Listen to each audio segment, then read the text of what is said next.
Welcome again to Highly Questionable. What do you like on the show today, Bomani? We'll give you some of the intellectual musings of best-selling author Rob Gronkowski. All right. Vamos, papi.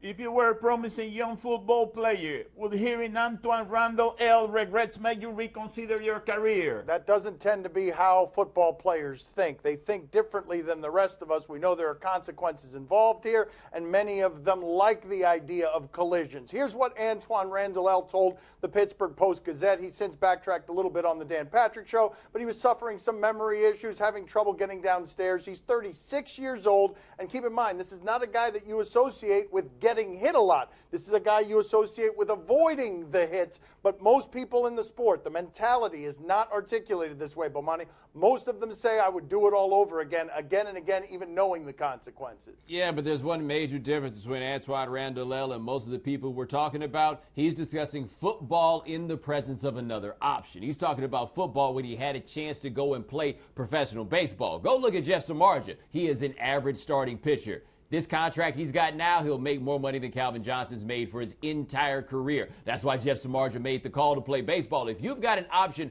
other than playing professional football, chances are that's the better play to make. I don't see how you can make that argument other than I really, really, really love football. We have to now start figuring out what really loving football means when 36-year-old dudes sound like this. Well, maybe I played football once because I forgot stuff at all times. Yeah, you know, right. I forget things, you know. Yeah, that's probably That's right. yeah, I get on my car and then I turn the engine on and then I drive. Say, where the hell I was supposed to go, you know? Right. Or I get to Publix and I'm supposed to buy, you know. It is worth noting that he is literally twice as old as Antwaan RandleEl. Yeah. Will the Broncos regret antagonizing the Patriots' two best players come Sunday? Hey, man, I appreciate this smack talk sparing us from Brady Manning 29 or whatever this is, right? This is other stuff to talk about. Yesterday, Antonio Smith of the Broncos said that Tom Brady was a crybaby. Really answered yes when being asked if Tom Brady was a crybaby. And now Malik Jackson says that Tom Brady's thrown temper tantrums while he's out there. This after Chris Harris talks about hitting Gronk low. And do the Broncos sound like a confident team to you? Like, the ultimate conclusion I get after hearing all of these things is I think they feel as good about their chances of winning as the rest of us do, which is not so good. Well, the Daily News had some fun with the Brady stuff, of course. They make fun of Brady because they'll take any opportunity they can to make fun of Brady. And somebody else for the Broncos said that Gronk pushes off. Incidentally, they're all right. What they're saying is honest and true. Brady does spend a lot of time whining the refs. Gronk, that polar bear that they've trained to catch footballs in New England, he does push off. And here's how Gronk responds, because you knew he would respond this way. Heard their whole team is good at giving low blows. And then, of course, that emoji, because that is so very Gronk. Also, he's going to have 200 yards. That man wrote a book. That's what they tell us. Right. That man wrote a book. The key to tricking him on Sunday is just, like, do magic tricks or play house music. It's the only way to distract him. You know who's really about the whole issue here with those players? Peyton Manning. He said, you know, you guys cannot be saying that before the game. It's very difficult for me now to play. You know, they're going to be coming after me. You know, why is there a handshake involved now? They're shaking like a wobbly spiral. I mean, come on, man. Should Florida cornerback Jalen Tabor have really apologized for calling college football a modern form of slavery? Not really. You really said slavery with a flourish I wasn't expecting there. Made me kind of uncomfortable. What you have here is a situation where a guy used flammable language. He used provocative language, but it's kind of hard to argue with his premise that everyone's making money except for the people who are responsible for producing the money. What you have in college sports is the same rules that you had in the 1900s, before television money. So everyone's profiting off of that television money off the backs of people who are producing said money. All right, I understand people get really sensitive about hearing the whole slavery thing come up, right? Normally the people who are not the descendants of slaves, but hey, I know this gets under people's collars. Walter Byers is the man who is the architect of the modern NCAA system. He compared this to a plantation system. He said that this is a system where the overseers get paid and whatever comes at the end is what the players get, which is normally nothing because the whole point is to try to spend all the money. If you have a problem with this being referred to anything in terms of slavery, understand that the man who built the damn thing feels the same exact way. Are you more bothered by the language, or are you more bothered by what's actually going on? Because what's actually going on is what's the problem, not the words this dude used. Pretty symbolic, though, that he wouldn't have to apologize for those comments, the inventor and the creator, but the powerless kid making the comments would be forced 40 minutes later by the powerful to take back the comments. Does it make sense that Sam Bradford and his agent wanted $25 million a year from the Eagles?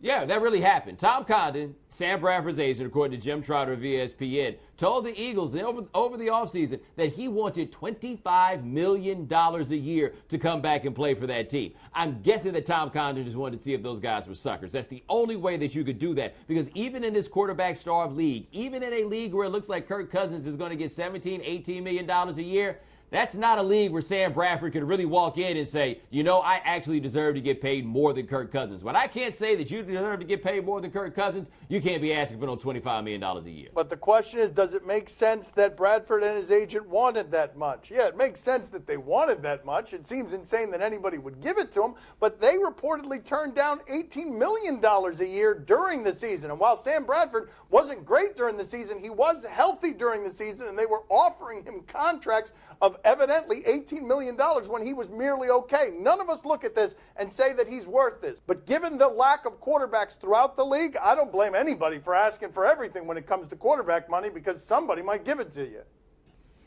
You know, I know someone that would have played for much less than that. Much less than that. Tim Tebow. Oh, come on, Dad. That's right. Again That's with the this? man. That's the man. Tim Tebow. For the love of God. They tried to pay Tim Tebow much less than that, and he couldn't make the team. Like, they actually went along with this plan for a little bit until they realized they were being ridiculous. That might have been when he asked for $25 million, when Tebow and Sanchez were in camp, and they're like, you guys don't have any better option. $25 million is better than starting either one of these two guys. Coming up next on my son's TV show, we'll talk to Marlon Wayans. Oh, look at his head. Oh, man, look how his eyes are close together. What kind of tie is that? What kind of substitute teacher wears that tie? My mother, and she'll make up like 65,000 jokes and just pop them off to you one at a time. It's a big tie. It's a 70s tie, but it's cool. Joining us at the beach today is Marlon Wayans. 50 Shades of Black, he's in it. It premieres January 29th. Let's get to know him a little bit.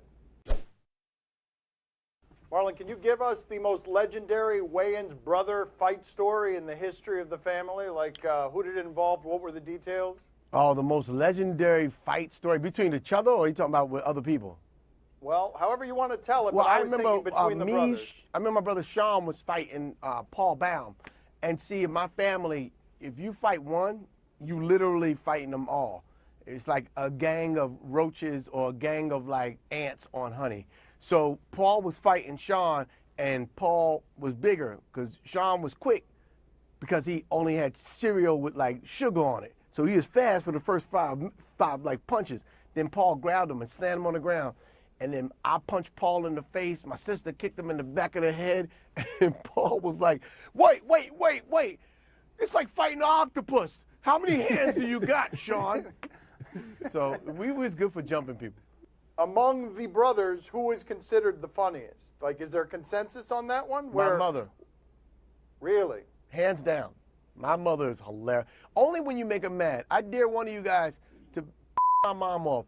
She's like the Terminator, where her eye will lock in on you, and like jokes will come to her. She'll break you down, like, oh, look at the beard. Oh, look at that. All the hair on his arms. Oh, look at the hair on his chest. Oh my God, look at it. He's just a teddy bear. Look at this. And then, oh, look at his head. Oh, man, look how his eyes are close together. What kind of tie is that? What kind of substitute teacher wears that tie?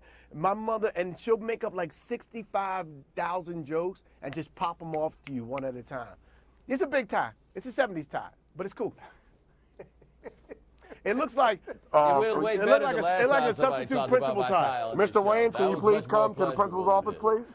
No, he was talking about us. I didn't even realize that. Yeah, buddy, he sure Well, was. because he did hairy chest, and I'm like, what is he looking at here? So what was your childhood like, right? Because you had to have been the one that got picked on, right? The most because of the youth? I We all picked on each other, to be honest. But yeah, I got picked on a lot. My brother, because I was the youngest, like my brothers, especially like Sean and my sister Devon and Nadia. Keenan, not so much.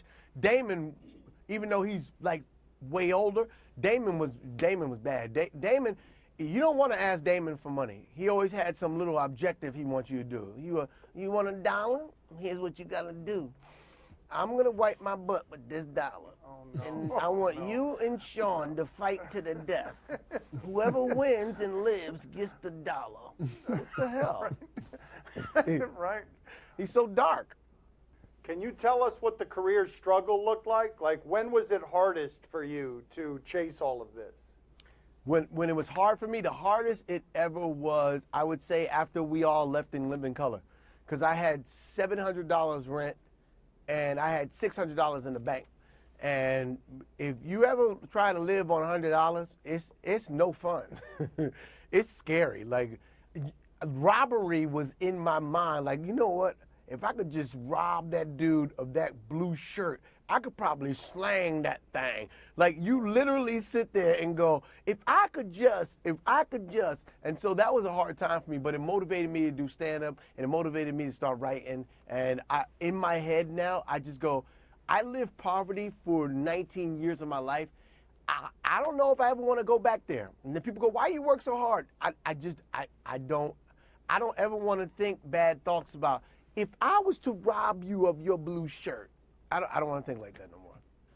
But explain to me how it is that you leave in living color broke, though. Like, what happened? Were you living recklessly? I mean, when you 19, do you ever not live recklessly? You know, you 19 years old, you got $20,000. You spending $19,000 on a car. So, you know, you make bad decisions. And so we left at a time when I didn't think we were leaving. Keenan left the show, and so we all left with him in solidarity. And, man, that was tough times. I will say this, Top Ramen, it's really good with garlic powder on it. Top Ramen saved my life. You had to say something to Keenan about that at some point, though. Like, he could walk away because he was paid, but you needed a job. But I couldn't say that. I just, I was like, yo, Keen, we with you.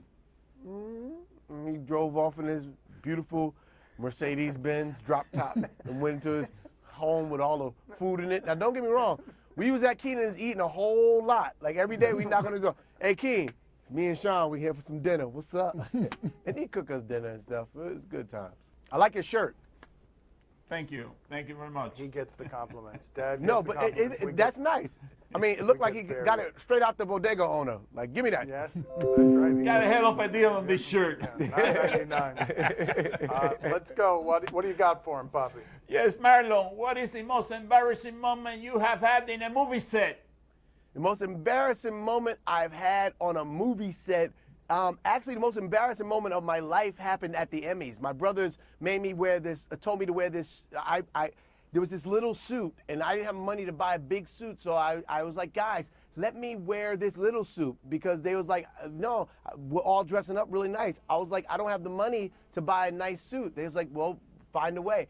So I was like, I'm gonna dress in a little suit, and then you guys do some jokes about it. So then we get to the Emmys, and my brothers go, before we had a whole script written, I come out, they go, where's Marlon? I come out with this little suit. It's down to here. It's my high waters and everything. And my brothers just look at me and go, and the nominees are. And they didn't do any of the script. So I just looked like I couldn't dress at all. Most embarrassing moment of my life. It's one thing to do a prank in front of like 5 people. It's another thing to do a prank in front of a school. To do it in front of 60 million people is probably the most embarrassing prank of all time. Did you confront them? Did you say that? I was so mad. You know how big Keenan is? I wanted to fight Keenan. And all you could do was laugh. I was that mad and that embarrassed. But here's what I'm going to do. They don't understand. I'm the youngest. Chances are they're going to pass first. I'm burying each and every one of them in that suit. Oh, okay, that sounds good. They'll be in a casket in a little suit like that, with looking like Urkel. All right. Very good. Thank you for being on with us, Marlon. We Hey, thank you very much. As real friends, tell all my cousins I love them, even the one that they stole the laptop. You, Daddy, please, no more parties in LA. Please, baby, no more parties in LA. Highly questionable is broadcast from the Clevelander Hotel on beautiful South Beach, Miami. Time to play the game that is thankful for buttocks. Do you question? Botox. Buttocks. Or maybe the other. I mean, I could understand both arguments. Give us topics and events to question, please. Do you question why this pitch invader wasn't apprehended? Pitch Invader, that sounds like some sort of science fiction movie, when in reality we're going to take you out to youth soccer in Greece. Let's see this. Where's the pitch invader? I'm assuming it'll be something animal-like. Oh, wait a minute. No, it's just an old woman. Or is that the Reaper? It does look like a Grim Reaper. You do not apprehend the Grim Reaper because it's the end of you. Yeah, I feel like these kids are so youthful and naive, they don't appreciate the magnitude of the situation. Hey, ain't gonna be no soccer game next week, little homie. G-Reezy is in the heezy. We don't know. We might have just been televising a spell cast over a German soccer team. You know, that's the worst streaker that I have ever seen. If she really wanted to be a good streaker, she got to take her clothes off and get rid of that cane and let it all hang out. That's right. No, That's none the of way us you do would it. have wanted that. Come on, man. No, especially not with that verbiage. No, come on, man. Do you question if this was the right weight? The right weight. Is someone lifting a weight? Is their weight being transported? What do we Pushing have weight? here? What do we have? Oh, no. no. Oh, no. Oh, no. That did not You got go that so well. What that superstar Billy Graham belt doing for you right now? Can we talk about that for a second? Put that back on. That's a weight. Right? That's He's got that doesn't look like no futuristic weight belt right there. What is that doing for you right now as you are endangering the safety of all those people? You can't come back to the gym anymore after this. I mean, come on, dude. You broke everything around you. Like, that's like if you saw somebody at a gun range put on a blindfold. We can't let you come back here anymore. You just can't be trusted around the equipment. Well, it could have gone worse. How? Oh, what do we Look have? at that. Oh, yeah. Oh, this guy. Oh, you remember this guy? No! No! Oh, and that'll be down for the count right there. Yeah, that, he's muttering to himself, shouldn't have done that. Time to play the game that would like to wish everybody a very happy National Cheese Lovers Day. See? Or no? You tell us what to watch on television tonight. We tell you if we're intrigued or not. Cheese lovers, not cheese cutters. Cheese Lovers, okay.